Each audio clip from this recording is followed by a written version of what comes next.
This is the video review for Test 1 in HIS 121 U.S. History 1. This is part 1 of the review, and we'll cover the questions that are in chapters 1 and 2. Question number 1, what was Beringia? Beringia refers to the land bridge that existed at one time that connected Asia to North America. So sometime between 10,000 to 25,000 years ago, there was enough ice that enabled people who lived in Asia to make their way across what is today the Bering Sea, but it was frozen. They went from what we call Siberia today in Russia all the way into the Aleutian Islands of Alaska today. And that whole area was solid and enabled people to migrate from Asia into the upper northwest North America, and then eventually make their way down through the Americas. That's Beringia. Number 2, identify the Mayas, Aztecs, and Incas by characteristics and history of their civilizations. The Mayas were the oldest of these three civilizations. They occupied much of Mexico, from what is today Mexico City all the way over to the Yucatan Peninsula. They were known for their advancements in agriculture, and especially known for the pyramids that are present on the Yucatan Peninsula. The Mayans were around for a while. They were still around by the time that the Spanish first arrived in Mexico and under Cortez and conquered the Aztecs, but by that time period they were very much subservient to the Aztec civilization that existed in the same area. So the Aztecs also a civilization in what is today Mexico. They had a huge city known as Tenochtitlan, today where Mexico City is located. Approximately 200,000 people lived there. There were all sorts of characteristics of what we would consider more modern civilizations, from the standpoint that it had essentially urban planning with specific neighborhoods and things like trash collection and public water available for the people who lived there. So it really was an advanced civilization. There were things the Aztecs did that we would consider somewhat primitive, but they certainly had a lot of advanced characteristics by the time that they encountered the Spanish in 1519, 1520. And then, as we've mentioned, the disease really brought a lot of destruction to the Aztecs during that time period. The Incas were a civilization that was further south into what is today modern-day Peru and Chile and the Andes Mountains. Very harsh conditions, but they managed to really do some great things with terraced agriculture that allowed them to plant crops in tough conditions. They had an advanced road system that allowed people to travel somewhat safely through a very harsh region. They built pretty advanced bridges with the way they maneuvered grass, twisted it for ropes to create these bridges. And of course, the Incas were conquered by the Spanish about 10 or 11 years after Cortez had conquered the Aztecs. Pizarro conquered the Incans. Again, that culture was prominent in what is today Peru in the Andes Mountains. The famous city there is Machu Picchu, that was the center of Incan civilization. Number 3, I ask you about the various American Indian civilizations or cultural regions that existed near Virginia. And there were really a couple of those types of cultural regions that were close to us.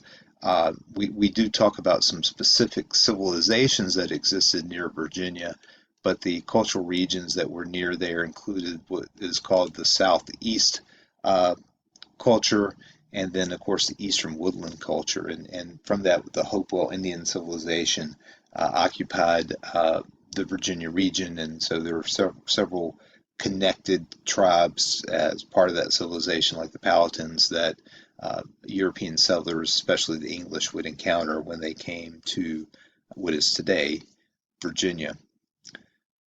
Number 4, what was the first major empire in West Africa? And that would be Ghana, which today is a relatively small nation in the west of Africa, but at that time period it was really the first major empire there. The second part of that question that I ask you is how would slavery in Africa prior to European involvement have been characterized? And it was really very different than race-based slavery, which is what essentially became of African slavery here in the American colonies and then the United States. Uh, Instead, it was more based on conquest, uh, similar to, in some ways, to indentured servitude, but it was definitely a for-profit, conquest-based system, and not one that was in any way based on the ideas of some type of racial superiority that would be characteristic of how slavery would develop here in America. Number five, what were some of the reasons for the expansion of European exploration in the 15th century?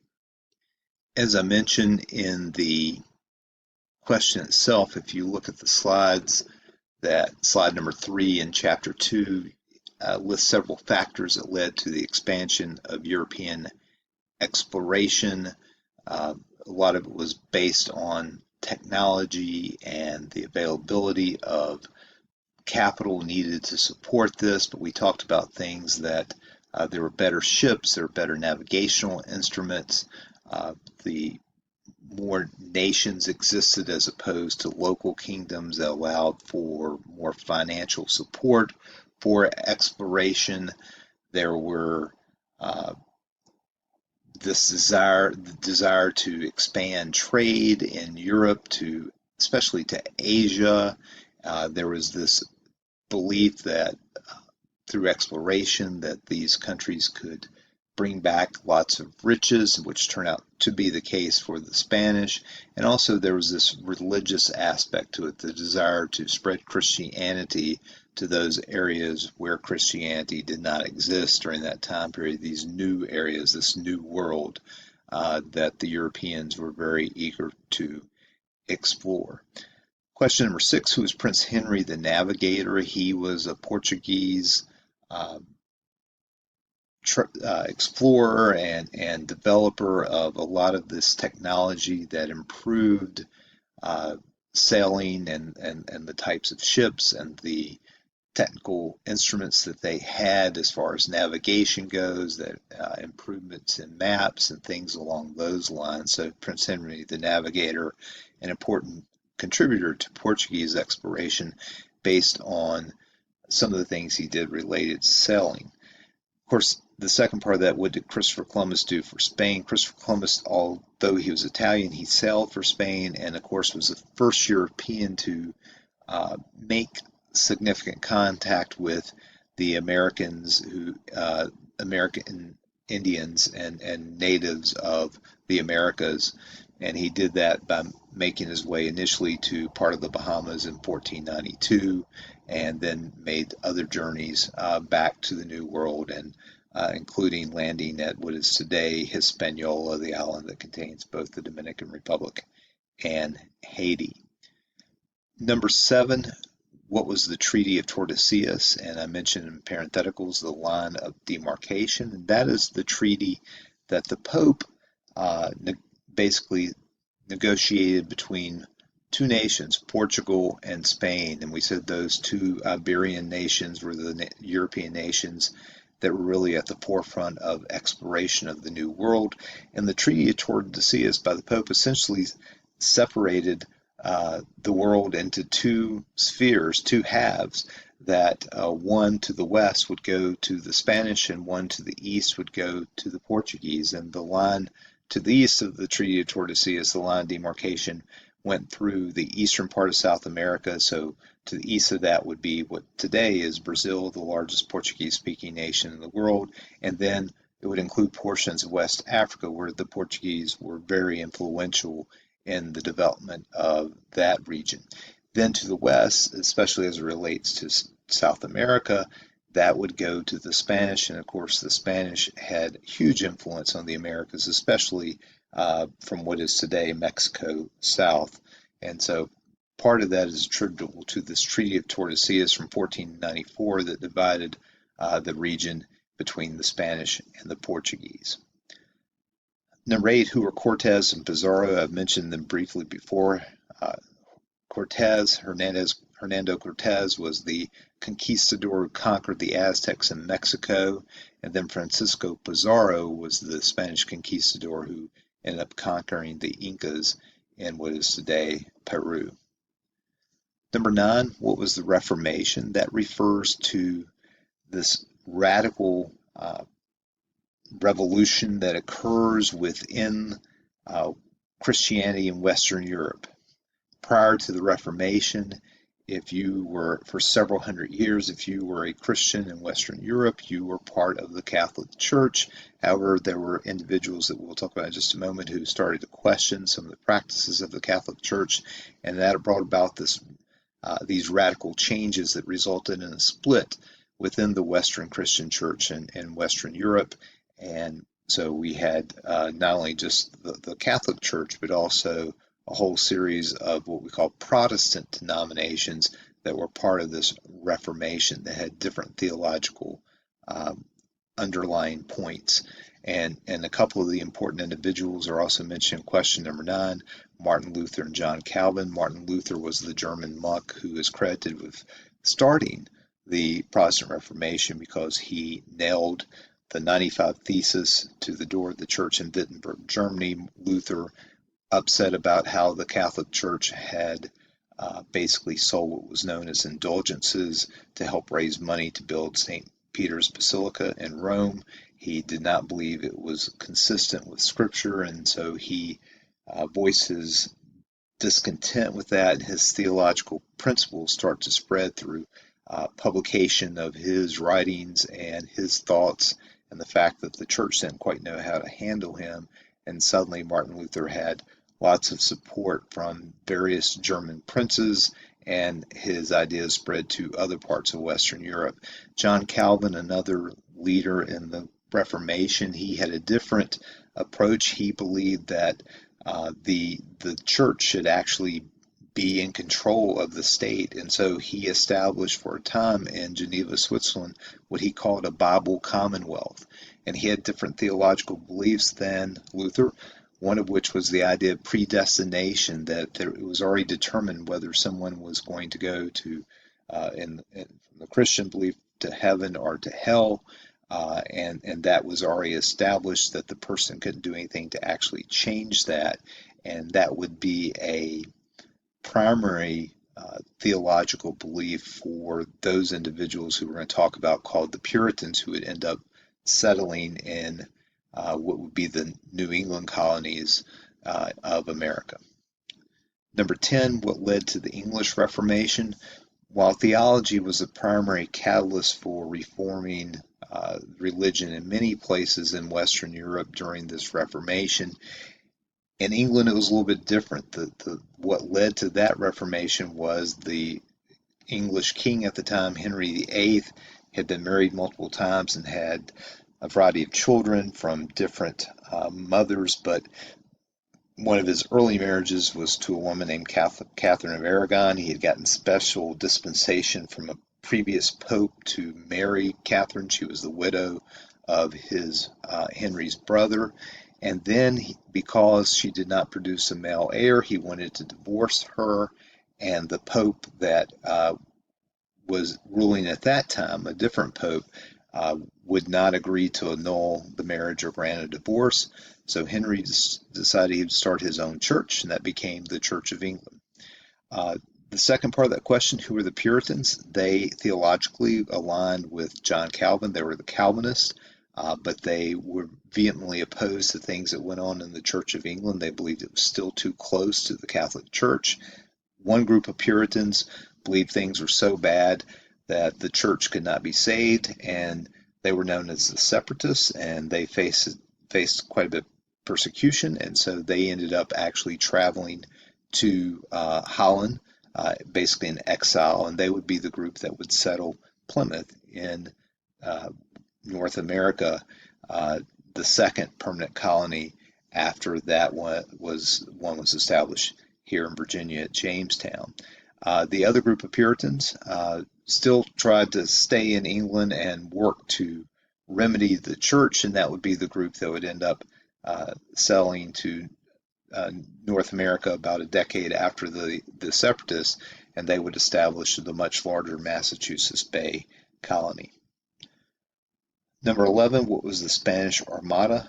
The Spanish Armada was the effort by the Spanish in the late 1500s and 1588 to send their massive group of Spanish Navy into the English Channel to attack England and to destroy the English fleet and to try to force England to go back towards Catholicism and to stop the English from attacking Spanish ships and raid them of gold and things of those along those lines.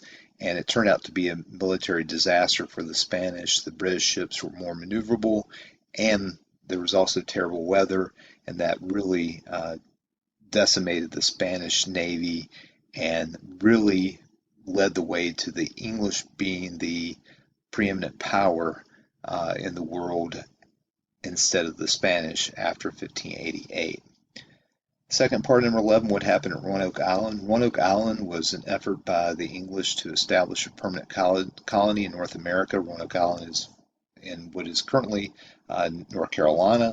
However, the settlement, although it existed for a while, a large number of the settlers left to go back to England to bring back supplies to reinforce the colony.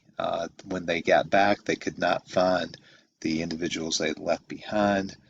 They had been delayed for a variety of reasons, including the Spanish Armada, and so when they came back, the colony was not there and became known as the Lost Colony of Roanoke Island. This next question, the Encomienda system.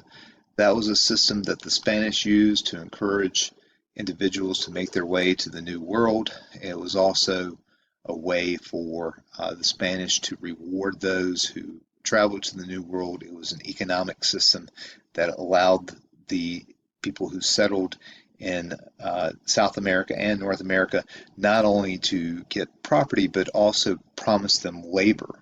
And this labor was through the enslavement of natives, but it led to a lot of wealth being transferred to those Spanish individuals who made their way to the New World. Last question on this part of the test review, number 13. What were some of the specific living things that were transferred from Europe to the Americas and from the Americas to Europe as part of the Columbian Exchange? We talked a lot about that in class because it's an important concept. And again, the focus is on things, living things, and not just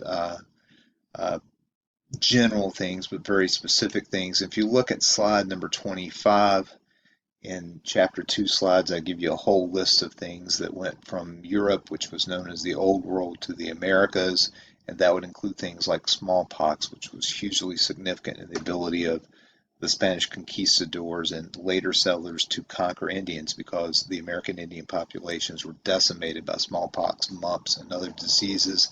We talked about how the Europeans brought horses, cattle, sheep, pigs, chickens, wheat, sugar, carrots, apples, and there were even things unintended like rodents that made their way across on these ships across to the New World.